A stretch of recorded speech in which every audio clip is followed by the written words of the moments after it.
Программа «Пациент в эфире». Здравствуйте. А вы знали, что в Абхазии существует катастрофическая нехватка йода у населения, и очень многие страдают заболеванием щитовидной железы.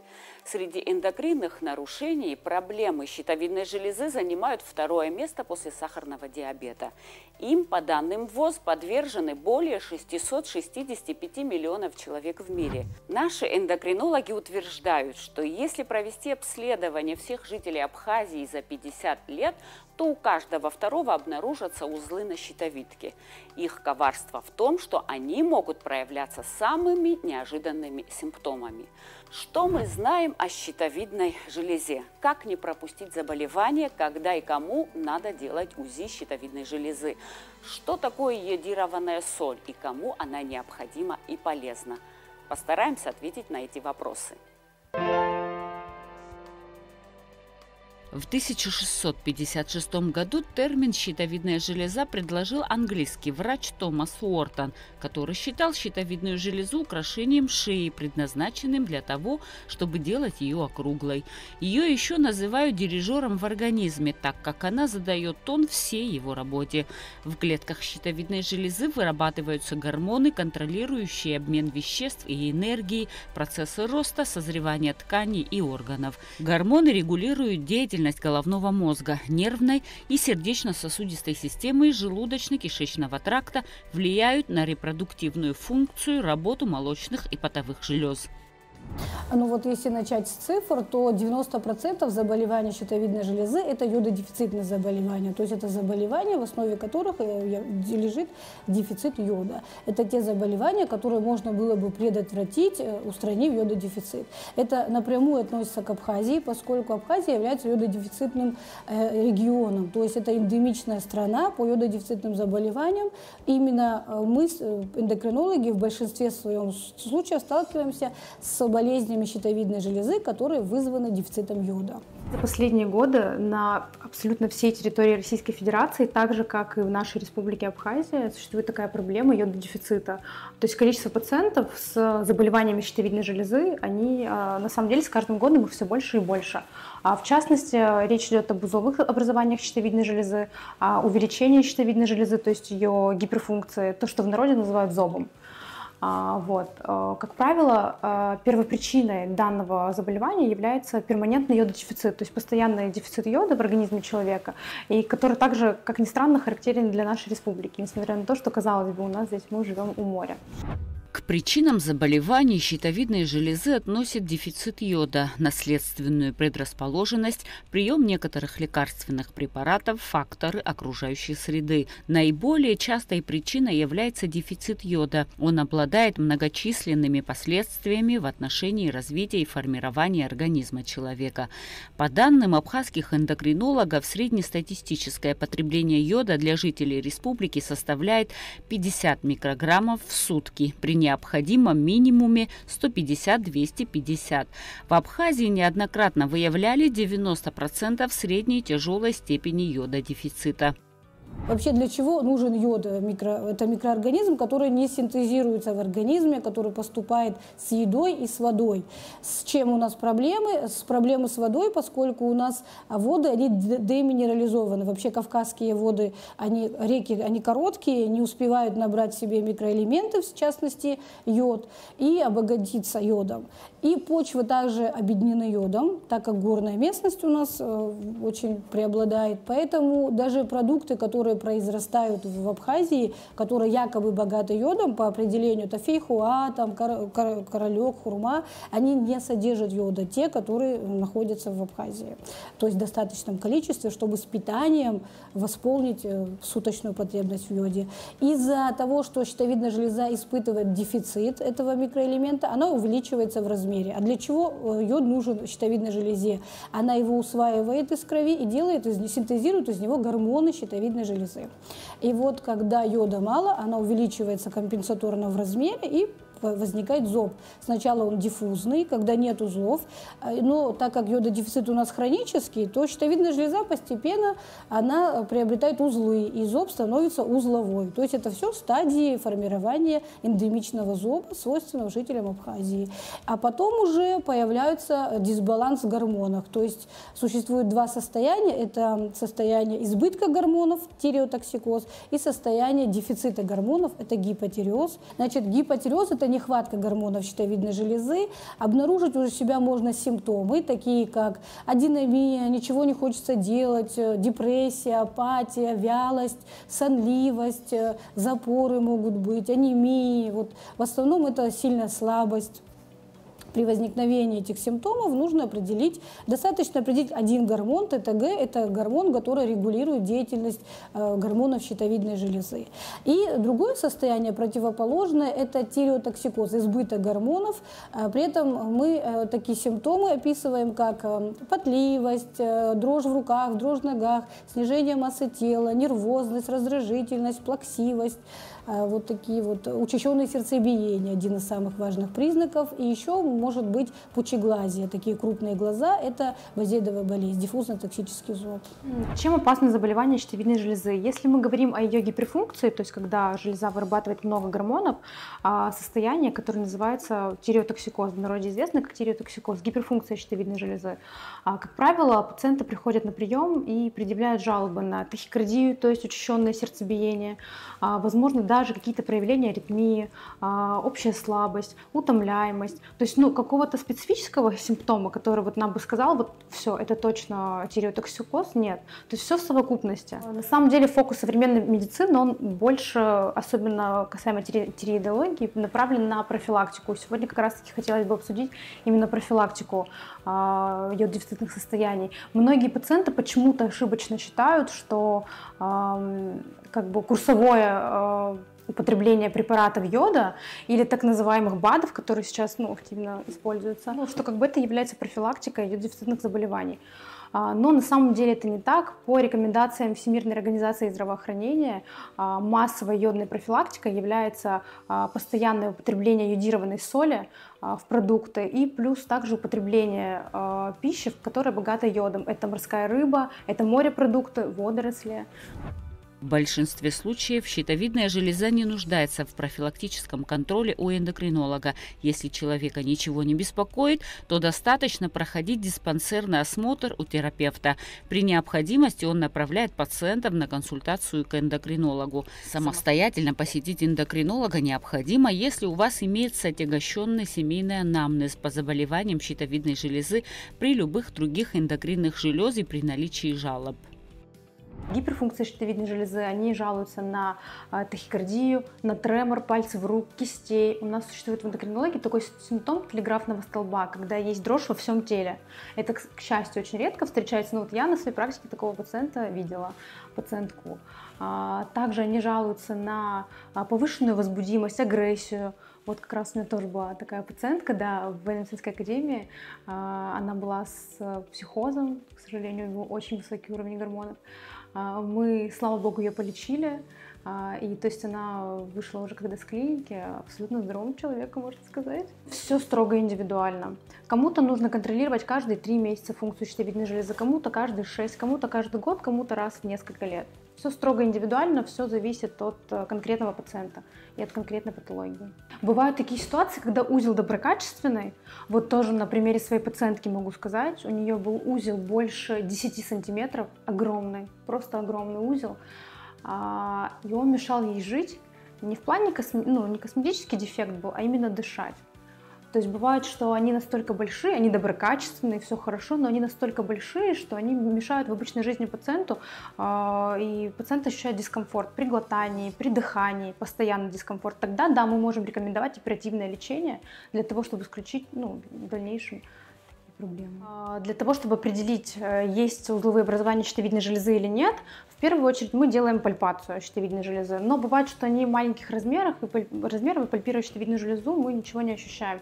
Золотой стандарт диагностики узлов – это ультразвуковое исследование щитовидной железы. У нас в ультразвуке существует такая классификация ТИРАЦ. по которой должен описываться каждый узел щитовидной железы. То есть это классификация, которая определяет злокачественность, риск злокачественности узла. Состоит она из 6 пунктов, и каждый узел, абсолютно каждый, описывается по этой классификации. Дальше уже врач-эндокринолог, не делающий самостоятельно ультразвуковое исследование щитовидной железы, глядя на эту классификацию, видя определенную цифру, уже понимает, с чем он примерно имеет дело. В 2016 году в Абхазии было проведено выборочное тестирование детей в нескольких школах республики. Сбором анализов занимались сотрудники детского фонда ООН. Было обследовано 222 человека, включая 51 ребенка школьного возраста и 61 беременную женщину. Биоматериал был отправлен в лабораторию Белорусского госуниверситета. По результатам исследований из 30 детей лишь у 3 показатели были в норме. У остальных содержание йода составило от 12 до 69 микрограммов на литр, при норме от 150 до 300. Результаты проведенного исследования дали основание заключить, что в Абхазии сложилась критическая ситуация в отношении обеспеченности питания населения йодом. У детей прибрежных районов было больше содержания йода, а у сельских жителей там было содержание йода в очень тяжелой степени, там дефицит был. Вот 5% школьников не имеют проблем с йододефицитом. У 10%, 15 школьников тяжелый йододефицит. И, конечно же, у них будут заболевания щитовидной железы, как следствие этого йододефицита, это зоб. К сожалению, йод – это микроэлемент, который должен поступать с пищей. Тут недостаточно дышать морским воздухом. А у нас очень многие люди заблуждаются в том, что мы не можем восполнить морепродуктами, мы можем восполнить уровень, суточную потребность йода, но для этого нужно очень много морепродуктов употреблять каждый день. Это минимум 300 грамм морской рыбы. Когда вы последний раз в сутки употребляли 300 грамм морской рыбы? Это достаточно много.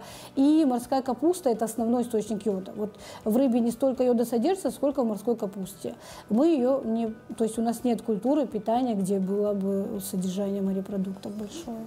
Осенью 2023 года была проведена диспансеризация в высокогорном селе Псху. По данным диспансеризации можно сказать, что более чем у 50% детей при пальпации выявлен зоб. Это очень большая цифра для маленького села. И причина в том, что это село высокогорное, а горные местности особо обеднены йодом. Эндокринологи Абхазии убеждены, что для устранения дефицита йода в питании необходимо принять срочные меры по частичному или полному запрету импорта, продажи и использования обычной соли. Благодаря ВОЗ 95 из 130 стран мира, где существовал дефицит йода, законодательно обязали йодировать соль. В Абхазии вопрос выбора пока остается за потребителями. То есть на законодательном уровне эти страны обязали йодировать соль. Что это значит? Это значит, что потребитель, который идет в магазин, у него нет выбора, какую соль покупать. Вся соль йодированная. Вся Европа, там нет, обычной соли там нет. То есть страха у населения нет. Тут мы сталкиваемся с такими мифами очень часто, что если у меня избыток гормонов, токсикоз, да, нельзя, мы говорим доктора, что нельзя избыточное поступление йода в организм, надо ограничить. Но на самом деле, если пользоваться йодированной солью и лечить тиреотоксикоз, то есть пить препараты, даже в этом случае йодированная соль не повредит. Физически невозможно, там достаточно от 3 до 5 грамм соли ежедневно, то есть невозможно так сильно переесть соль, что будет избыток йода. Согласно рекомендациям ВОЗ, оптимальной профилактикой массового йододефицита на сегодняшний день является ежедневное употребление йодированной соли, которая продается в свободном доступе во всех продовольственных магазинах. То есть, попросту говоря, покупка йода, йодированной соли, точнее, в обычном продуктовом магазине является массовой профилактикой большинства заболеваний щитовидной железы. Существует анализ на определение суточного количества йода в моче. К сожалению, мы его в реальной жизни не используем, он используется только с научной точки зрения, для написания каких-то научных работ. Какого-то запрета для того, чтобы употреблять ежедневно йодированную соль, нет. От того, что вы едите йодированную соль, она точно не увеличится в объемах настолько, что у вас разовьется зоб. У нас в эндокринологии есть такое заболевание, называется болезнь Грейвса. Вот диффузное увеличение щитовидной железы – это как раз-таки болезнь Грейвса. И это не всегда связано с избыточным содержанием йода в пище. Это больше генетика. Мы провели на улицах Сухума мини-опрос и узнали, что горожане знают о заболеваниях щитовидной железы и йодированной соли. Что вообще слышали о заболеваниях, связанных с щитовидной железой? Я знаю, что щитовидная железа, ее нужно проверять, потому что особенно у женщин, да, заболевает она вообще. И я знаю, что это очень, наверное, такое распространенное заболевание. Но я не проверяла, честно. Я думаю, что надо вообще. Щитовидная железа – это когда зоб, да? Да. Да. Кушать много витаминов, фихоя, как я знаю, помогает. И пить витамины, конечно же. Из-за щитовидной железы у меня были проблемы с почками, с надпочечниками из-за щитовидной железы. Короче, у меня какой-то баланс, не знаю, в организме сбился из-за щитовидной железы, и это все начало давать на мой организм. То есть я там перестал нормально есть, спать нормально перестал, там, не знаю. Гормональный сбой у меня на этом фоне случился из-за щитовидной железы. Я сдал анализы. Там Т3, как-то так называется, Т3, Т4,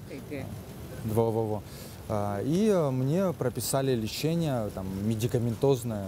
Буквально 2 недели у меня все нормально. Сделал еще этот УЗИ щитовидной железы и выписали определенные медикаменты, лекарства, и я лечился. Я не болел никогда. Знаю, что что-то с йодом, нехватка йода или что-то в этом роде. Нехватка йода. Ну вот только это. Знаю, потому что у меня друг болел, и как бы это дало осложнение на сердце, в итоге человек умер. Сколько вам лет? 40. Вот после 40 уже надо проверить. Ну все, в следующем году пойдем. Я с детства, да, с этим. У вас какой диагноз? У меня была гиперфункция, гипертиреоз. То есть завышенный Да. гормон. Ну, вы снизили, наверное, да? Не наблюдаюсь уже долгое время. Почему? Потому что, опять-таки, изучаю альтернативные методы, работаю через голову, через психику зашла в этот момент. Ну, помогло вам? Да. Особо ничего, но знаю, что это функция такая, которая необходима человеку. Просто жизненно необходима. Ну, вы проверяете свою Да, щитовидную? безусловно. Как часто? Раз в год точно.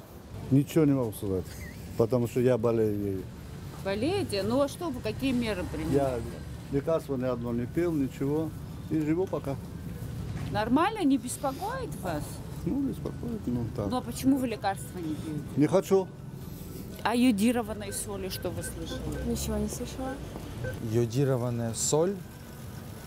Слышал. Слышал. Но ее не в еду, по-моему, добавляют. Нет? В еду тоже добавляют? Ну, слышал, 100%. Нет. Вы здесь живете, да? Да. Ничего Да. не знаете? Нет. Ну, а что вы слышали о йодированная соль? Вот есть. Не знаю. Да, было такое. Пробовала сама, да. Ну, применяли в пищу? Да. И да. как? По-моему, не было особого эффекта. Я слышала, да, но как-то сомнения меня берут, что она способствует какому-то улучшению. Кардинально надо лечиться, если болеешь. Соль не поможет. Ну, чтобы не допустить, тут имеется. Ну, профилактику, безусловно, какую-то нужно делать. Первый раз слышу. В республике нет законодательной базы для улучшения ситуации с йододефицитом. Специалисты считают, что нужен закон, позволяющий принятие мер по насыщению потребительского рынка йодированной солью. Именно закон о всеобщем внедрении йодированной соли, по мнению эндокринологов, помог бы избежать около 90% заболеваний щитовидной железы. Так как население Абхазии использовало бы йодированную соль не только на бытовом, но и на промышленном уровне при изготовлении хлебобулочных изделий и молочной продукции. Кстати, еще один любопытный факт. Исследования показали, что нехватка йода в организме способствует снижению интеллектуальных способностей человека. В тех странах, где победили йододефицит, уровень IQ вырос на 10%. Особенно йод необходим в развитии и формировании организма человека на этапе внутриутробного и в раннем детском возрасте. Поэтому беременным женщинам необходимо принимать его весь период беременности и лактации. Конечно же, без щитовидной железы человек может прожить, но постоянно должен будет принимать препарат. Многие хозяйки, они боятся использовать йодированную соль, поскольку раньше считалось, что йодированная соль влияет на свойства пищи. То нельзя там было сыр готовить на этой соли, закрутки делать. Но раньше была соль, состоящая из йодитов калия. Это были такие соединения нестойкие, которые при 50% этой соли, йода в солонку, если не накрыть, могло улетучиться. Или при термической обработке йод мог разрушиться. Сейчас есть йодат калия. Это соединение абсолютно нейтральное по вкусу, то есть никакие свойства еды от того, что вы добавили йодированной соли, не меняются. Также это более стойкое соединение, то есть оно не разрушается, если солонку долгое время держать открытой, и также при термической обработке йод не разрушается. Тем, у кого есть дети, матерям, беременным женщинам, значит, всем беременным женщинам употреблять препараты йода, перед этим сдав анализ на ТТГ. Это гормон щитовидной железы, гормон, который управляет гормоном щитовидной железы. И проводить обязательно групповые профилактики йододефицитных заболеваний. Это использовать йодированную соль всем без исключения. 90% заболеваний щитовидной железы уйдут. Останутся 10%, которые не связаны с йододефицитными заболеваниями. Ну, все. Жизнь на берегу моря не спасает жителей Абхазии от дефицита йода в организме. Это давно уже доказанный факт. Кавказский регион исторически известен тем, что здесь всегда был дефицит йода, связанный с малой минерализацией речной воды. Реки короткие, не успевают набрать соли и металлов. Также это связано с особенностью кухни. Население республики не часто употребляет в пищу морепродукты. В итоге необходимое количество йода не попадает в организм. Пациентам просто мы их информируем и предлагаем использовать йодированную соль, то не все. Вот по данным того же исследования в 2016 году, несмотря на то, что большинство женщин, около 90 женщин, были информированы о пользе йодированной соли. И только 5% беременных, при том, что большинство из них знало о пользе, только 5% использовало свои знания. То есть недостаточно знать. Мы как-то собирались, вот после этого исследования была конференция, мы собирались, говорили о важности йода тоже. Ну вот это, наверное, да, на уровне правительства должно решиться. Конечно, хотелось бы, чтобы пациенты в течение жизни хотя бы однократно профилактически делали ультразвуковое исследование щитовидной железы, чтобы понимать, нужно ли дальше им дообследоваться или нет, или нужно ли каждый какой-то промежуток времени делать ультразвуковое исследование, если вдруг нашли узловые образования, для того, чтобы их наблюдать. Да, конечно, хотелось бы это рекомендовать нашим пациентам, но самая главная профилактика на сегодняшний день для большинства заболеваний щитовидной железы – это, конечно же, восполнение йододефицита йодированной солью. Хотелось бы отметить, что в 21 веке болезнь щитовидной железы можно контролировать. Главное вовремя обращаться к врачу-эндокринологу, сдавать соответствующий спектр анализов, которые вам рекомендует ваш лечащий врач. Ни в коем случае не рекомендуется заниматься самолечением. Хотелось бы, чтобы каждый пациент вовремя обращался к врачам, к терапевтам, к эндокринологам. Там все друг друга направят, для того, чтобы в дальнейшем профилактировать какие-то грозные осложнения, которые могут возникнуть на фоне данного заболевания. Сегодня магазины и супермаркеты изобилуют разнообразием продуктов, в том числе и солью. Во многих местах в Сухуме и других городах продается йодированная соль. Всего лишь щепотка такой соли в день спасет вашу жизнь и ваших близких. Так сделайте выбор в пользу здоровья. Если о проблемах йододефицита говорит ВОЗ, а эта организация знает, что делает, то нужно следовать ее рекомендациям. И, к слову сказать, я уже купила себе йодированную соль. Просто потому, что не хочу болеть. И еще хочется с вами поделиться двумя хорошими новостями. В военном госпитале открылся кабинет для лечения пациентов с синдромом диабетической стопы. И совсем скоро специалисты госпиталя будут производить тонкоигольную аспирационную пункционную биопсию. Подробнее об этом мы расскажем в следующих выпусках. Ну а я прощаюсь с вами, берегите себя и до новых встреч!